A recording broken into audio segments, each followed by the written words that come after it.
Hello! Welcome to another episode of our Usapang Pantahanan. At ngayon pong araw na ito ay nakakatuwa dahil ang ating bisita ay mga bata from Northern Negros State College of Science and Technology. Maya-maya ipapakilala po ni Mami Fem sila. Magandang araw sa inyong lahat at maraming salamat sa patuloy na pagtatangkilik sa aming Usapang Pantahanan. Tuwang-tuwa ako, Mami Fem, kasi isa na namang araw na date with our Kausapan Pantahanan, mga friends. Sana you're all in good health. And again, welcome, Mami Fem. Kumusta ka na? Yes, I'm good, Mami Norlin. And of course, mga kausapan, kamusta po kayo? Nandito na naman po kami para sa ating Usapang Pantahanan Cooking Series number 14. At tulad po ng nabanggit ni Mami Narlene, tayo po ay muling nabiyayaan ng mga guests mula sa Northern Negros State College of Science and Technology, Bachelor of Technology and Livelihood Education Home Economics students. At Mami, talagang excited ako na ipakilala sa inyo kung sino yung ating mga kasamang mga estudyante. Ayan, sila po ay si Giselle Ronamo, si Dialen Joy Guanzon, si Irene Orbok, at si Mary Grace Caparat. Ayan, Mami, and I'm very grateful for their teacher na si Ma'am Anatel Ilyasiran na talaga namang very supportive sa kanila. Kaya naman sila po ay naging guest natin in collaboration, of course, with their university. Okay, so let's watch, learn, and enjoy because they will be cooking one of our favorite delicacy here in the Philippines, and that is a very nutritious cake called black rice cake. Enjoy!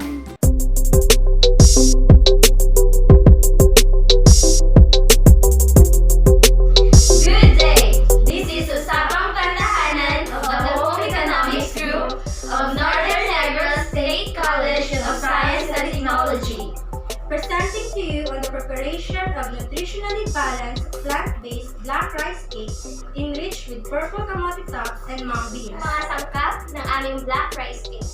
We have 1 cup of muscovado sugar, 2 cups of black rice flour, 2 sachet of powdered milk, and 1/2 cup of mung beans, 1/4 cup of blended sweet potato tops, 1.5 cup of water, 2 eggs, and 1/4 cup of vegetable oil, 2 tablespoons of baking powder, and the strips of cheese. So let's do it! Let's get started. First is the black rice flour, and then the next is the muscovado. I-mix lang po natin yan, sis.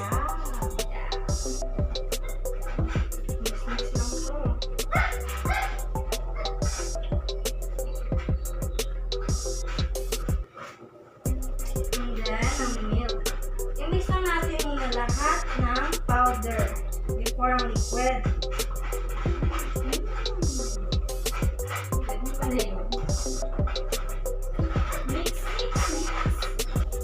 Yung rason kung bakit namin pinili gamitin yung black rice instead of all-purpose flour, yung tanong na yan, sasagutin ni Sis Daily.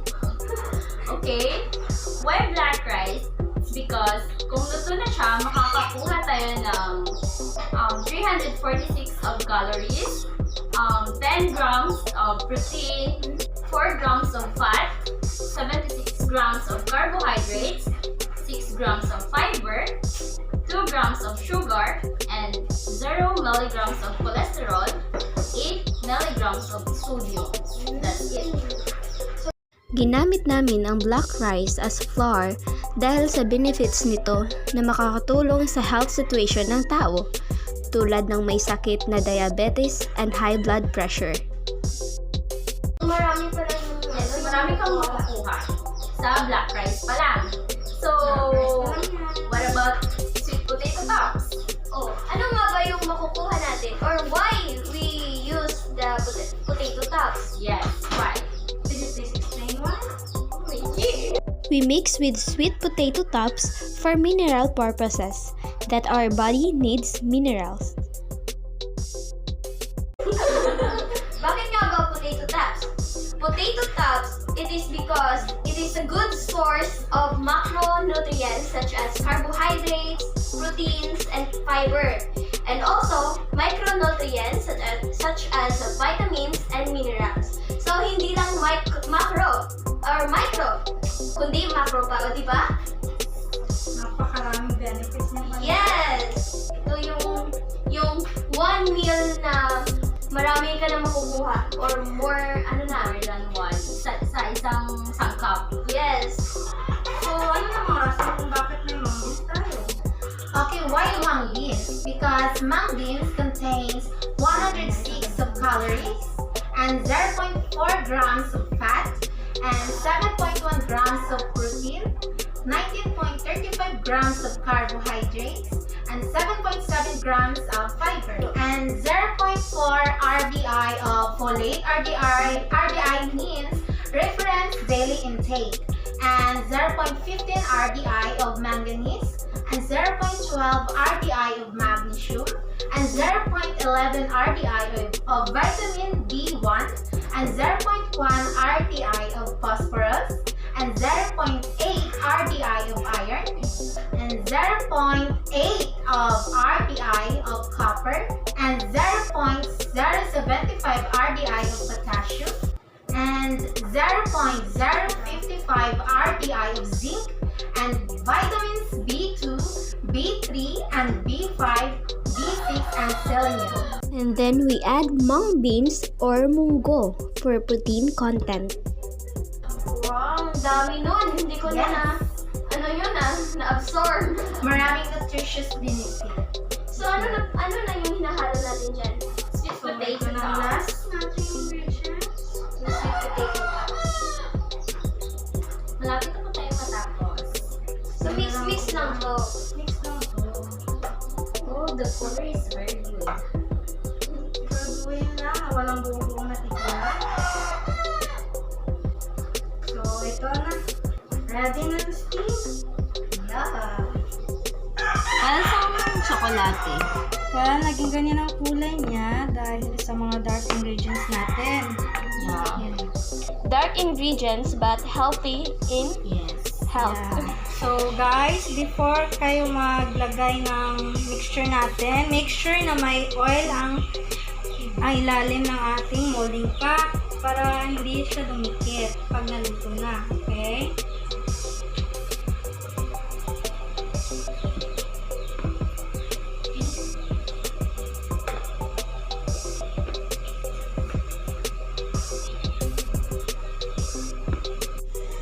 So ito na, isistem na natin yung ginawa nating black rice cake. So, isi-steam natin siya within 15 minutes.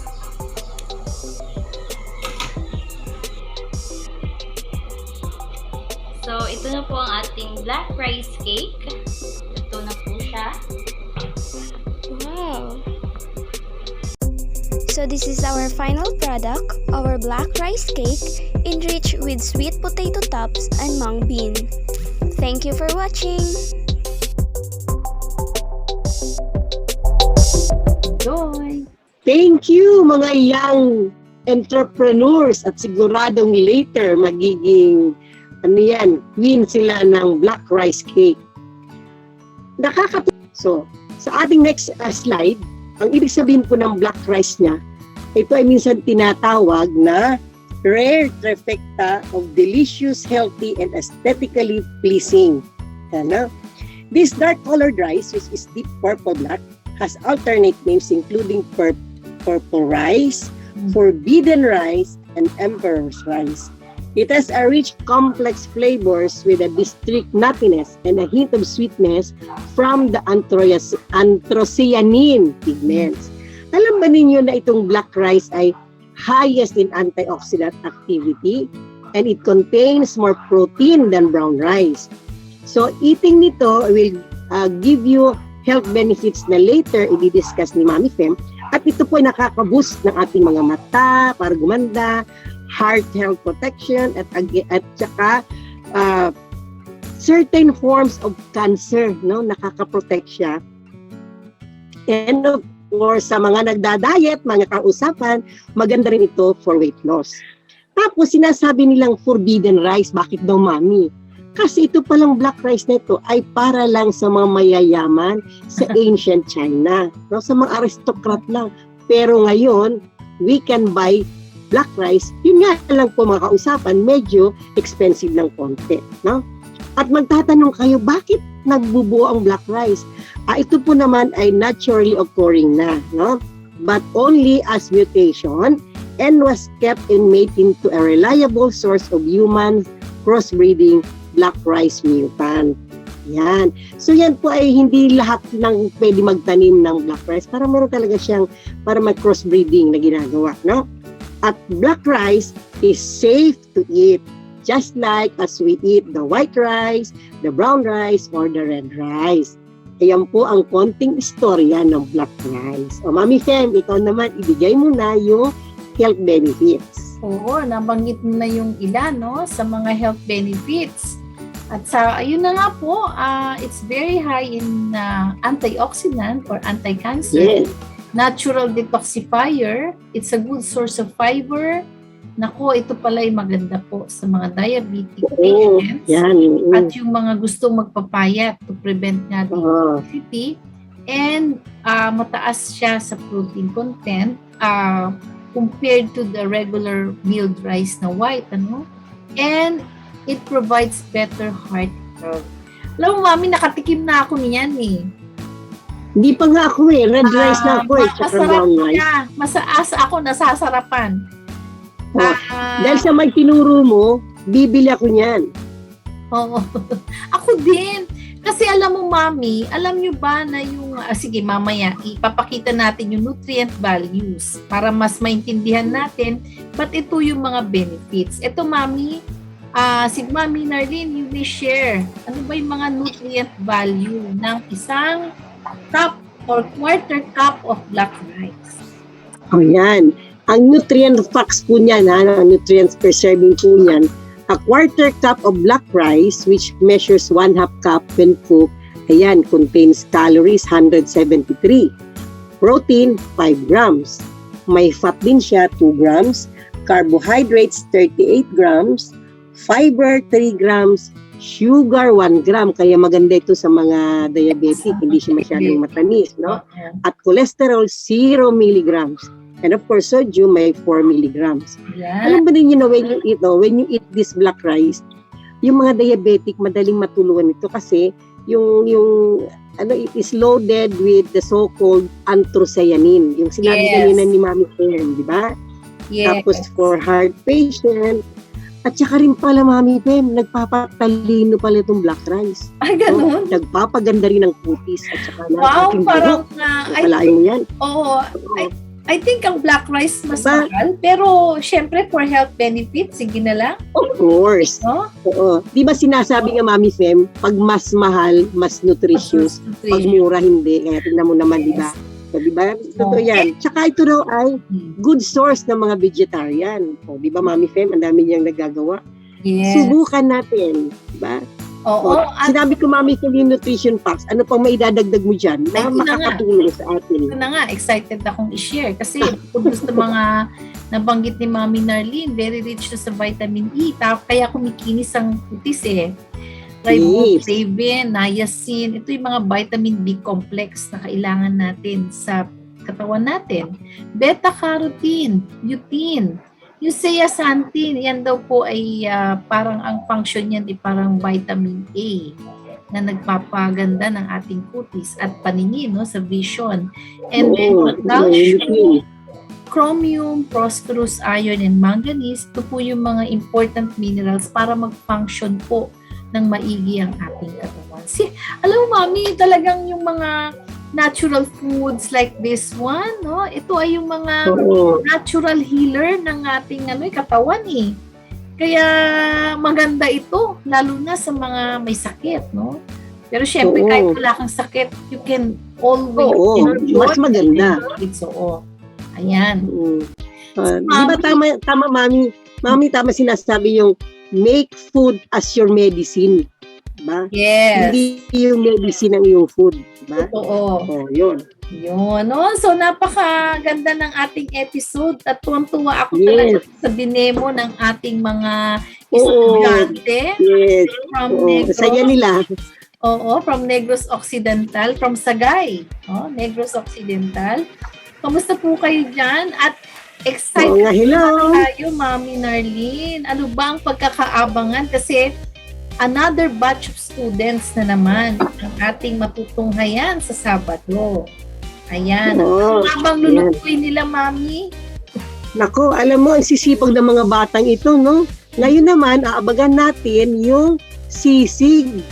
Ano kayang version nila sa sisig? Di ba alam lang natin yung sisig, yung mga bata ba, yung mga parts lang ng, di ba, yung mga actually sa sisig, bawal sa atin yan, itong edad natin. Pero ano kayang version ng kanilang sisig? Yes, ayun nga eh. Yun nga yung inaantay ko eh. Yung mga version nila, paano sila yung mga healthy version. Kung merong healthy version ba to o the same version pero mas lalong pinasarap. Yeah. O kaya mga kausapan, pag-abagan po natin ang ating mga bisita na from Northern Negros State College of Science and Technology, Bachelor of Teacher, Technology and Livelihood Education, Home Economics students na ang kanilang ipapakita naman ay sisig. Ito ang ating cooking series number 15, di ba Mami Fem? Okay, maraming salamat muli kay Giselle, kay Dylan Joy, kay Aaron, and of course kay Mary Grace ng Negros or Northern Negros State College of Science and Technology. Sila po ay mga estudyante ni Ma'am Annabel Villasiran at ang kanilang kurso ay BPLED Home Economics. Napakagandang kurso. Yes, ay naku, totoo. Ayan. Buhay na buhay ka sa kursong yan. Yes. Kaya naman mga katahanan, like, share, and subscribe sa ating pong Usapang Pantahanan.